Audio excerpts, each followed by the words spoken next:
आप सभी को मेरा नमस्कार। मैं श्रीमती मीरा गुप्ता, सहायक प्राध्यापक अर्थशास्त्र के पद पर शासकीय जेएमपी महाविद्यालय तखतपुर में पदस्थ हूँ। आज मैं आप लोगों के सामने बीए सेकेंड ईयर का सेकेंड पेपर मुद्रा, बैंकिंग एवं राजस्व के अंतर्गत सार्वजनिक राजस्व के स्रोत के बारे में चर्चा करूंगी। जैसा कि मैंने अभी आप लोगों से चर्चा की, मुद्रा, बैंकिंग एवं राजस्व के अंतर्गत सार्वजनिक राजस्व के स्रोत क्या है। तो सार्वजनिक राजस्व के स्रोत के अंतर्गत हमें क्या क्या आज चर्चा करना है आपसे, उसके बारे में मैं बताती हूँ। सार्वजनिक राजस्व का अर्थ पढ़ेंगे हम, महत्व है, सार्वजनिक राजस्व के स्रोत क्या क्या है। सार्वजनिक राजस्व के स्रोत का सबसे बड़ा जो जरिया है वो है कर। कर का अर्थ है, विशेषता है, सिद्धांत एवं वर्गीकरण। इस सब पर हम आपसे चर्चा करेंगे।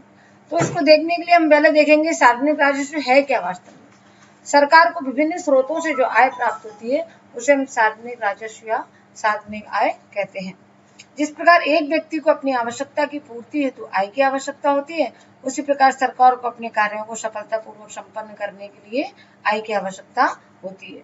या हम ये कहें कि सरकार को प्राप्त होने वाली सभी प्रकार की आय को हम सार्वजनिक आय कहते हैं। आगे हम देखते हैं कि इसका महत्व क्या है। आज के नियोजन के युग में उत्पत्ति का जो महत्व अर्थशास्त्र में है, वही महत्व सार्वजनिक राजस्व का लोक वित्त में है। वर्तमान समय में राज्यों के कार्यों में निरंतर वृद्धि होने के कारण सार्वजनिक व्यय की राशि भी बढ़ती जा रही है।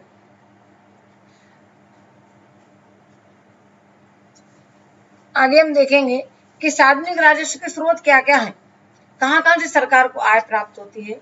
इसमें कर है, व्यवसायिक आय है, प्रशासनिक आय है, उपहार एवं अनुदान। हम देखते हैं आगे कि कर क्या है। कर वे अनिवार्य भुगतान है जो करदाता द्वारा सरकार के प्रति बिना किसी ऐसी आशा से किए जाते हैं कि उसे उनके बदले में कोई प्रत्यक्ष लाभ प्राप्त नहीं हो। या हम ये कहें कि सरकार आय का मुख्य साधन कर ही है जो सरकार को अनिवार्य रूप से भुगतान किया जाता है, जिसके बदले में जनता को कोई प्रत्यक्ष लाभ प्राप्त नहीं होता। प्लेहन ने इसके बारे में कहा है कि कर मुद्रा के रूप में अनिवार्य अंशदान है जो नागरिकों के सामान्य हित एवं कल्याण हेतु सरकार नागरिकों से वसूल करती है। दूसरा है सरकार की आय का जो साधन है व्यावसायिक आय। व्यावसायिक आय वे आमदनियां हैं जो सरकार को अपने द्वारा उत्पादित वस्तुओं अथवा सेवाओं की कीमतों के रूप में प्राप्त होती है। अन्य शब्दों में हम कह सकते हैं कि उस आय को व्यावसायिक आय कहा जाता है जो कि सरकार द्वारा सरकारी उद्यमों की वस्तुओं एवं सेवाओं को बेचकर प्राप्त की जाती है।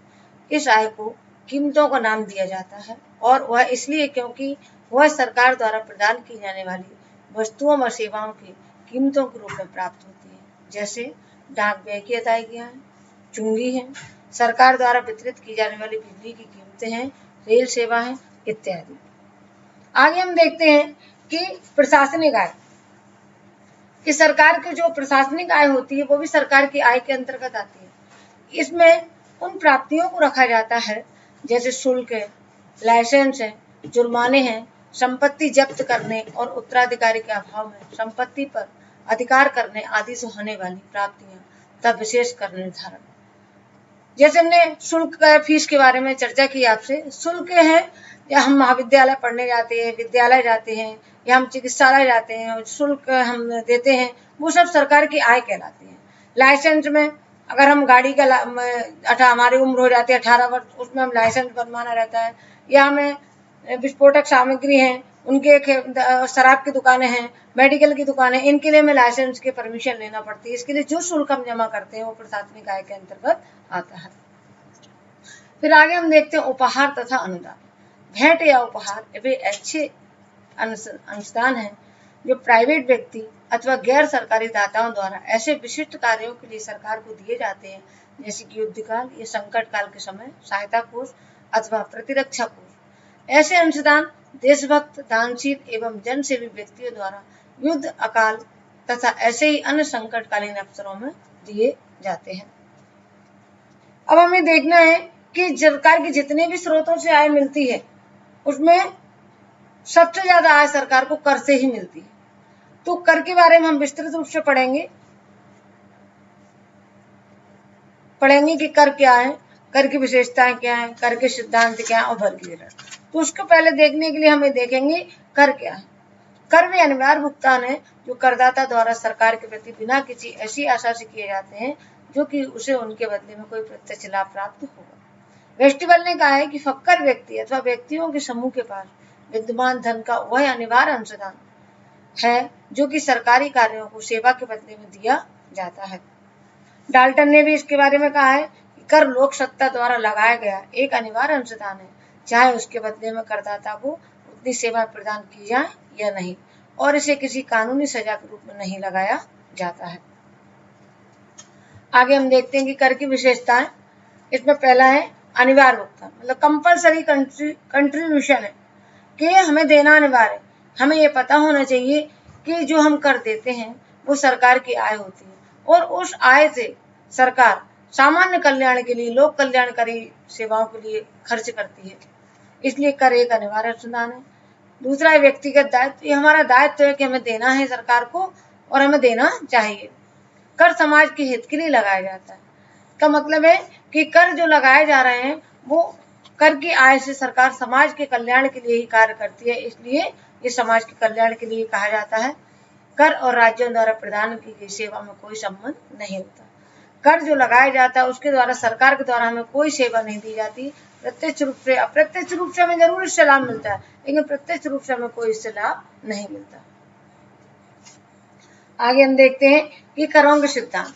सिद्धांत मतलब कौन से तरीके हैं, कौन सा नियम है, कैसे कर लगाया जाए, इसके नियम क्या हैं, क्योंकि जब तक हमें ये नहीं पता हो कर कैसे लगाया जाए, कैसे करना है, तो हम आगे कैसे करेंगे।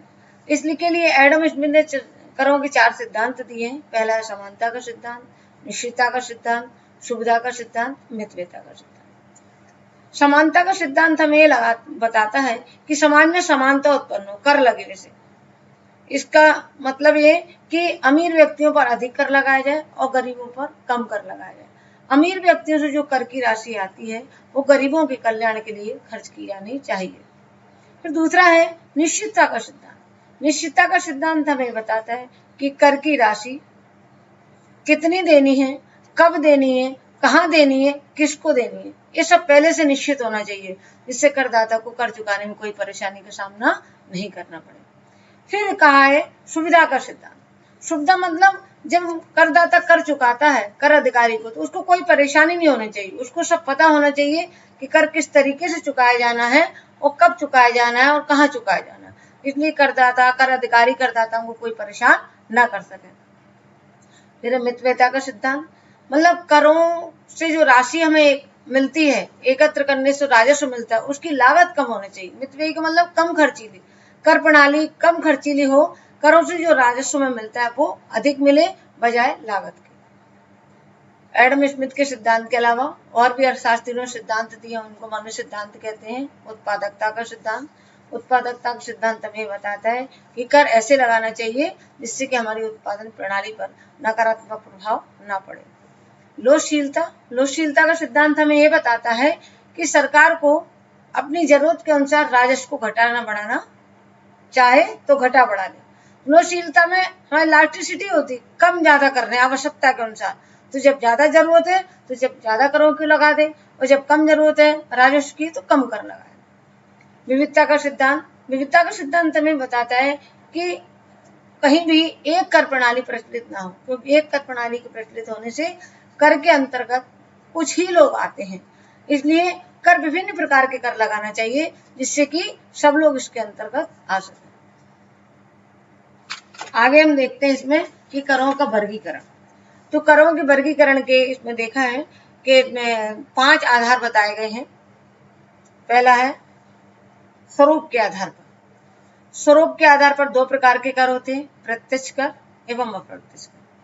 प्रत्यक्ष मतलब डायरेक्ट, हम जैसे नाम से ही विदित हो रहा है, सरकार जिस व्यक्ति पर कर लगाती है वही व्यक्ति इस कर को चुकाता है, दूसरा इस पर टाल नहीं सकता।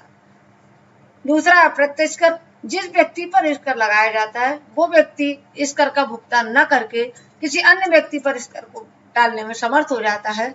इस जैसे कि इसके अंतर्गत आता बिक्री कर है, मनोरंजन कर है, जीएसटी जो भी आया वर्तमान में वो है। फिर दूसरा पार्ट है इसका प्रकृति के आधार पर। प्रकृति के आधार पर है आयकर। आयकर जब व्यक्तियों की आय पर जो कर लगाया जाता है उसको हम बोलते हैं आयकर। दूसरा संपत्ति कर। संपत्ति पर जो कर लगाया जाता है, संपत्ति पर कर लगाया जाता है उसको संपत्ति कर बोलते हैं। उत्पादन कर, जहां उत्पादन हो रहा है उत्पादनकर्ता पर जब कर लगाते हैं तो उत्पादन कर। उपभोग कर,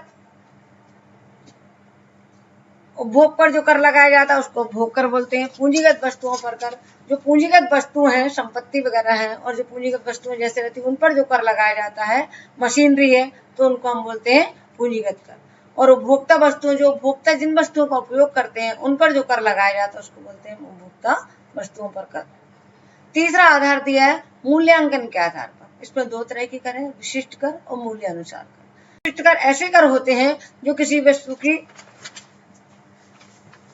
संख्या, आकार एवं भार के आधार पर लगाए जाते हैं। जैसे कपड़ा है, हम उसको नाप सकते हैं। जिन वस्तुओं की नाप की जा सकती है उस पर विशिष्ट कर लगाए जाते हैं। मूल्यानुसार कर वे कर है जिनमें हम माप नहीं सकते जिन वस्तुओं को, उन पर जो कर लगाया जाता है, मूल्य के अनुसार लगाया जाता है, उसको मूल्यानुसार कर कहते हैं। चौथा भाग इसका मात्रा के आधार पर। इसमें दो दिए, एकल कर और बहुकर। एकल कर मतलब एक ही प्रकार का कर जब लगाया जाता है उसको हम बोलते हैं एकल कर प्रणाली लागू है। और बहुकर मतलब एक से अधिक करों का जब सरकार द्वारा लगाया जाता है तो हम बोलते हैं बहुकर प्रणाली।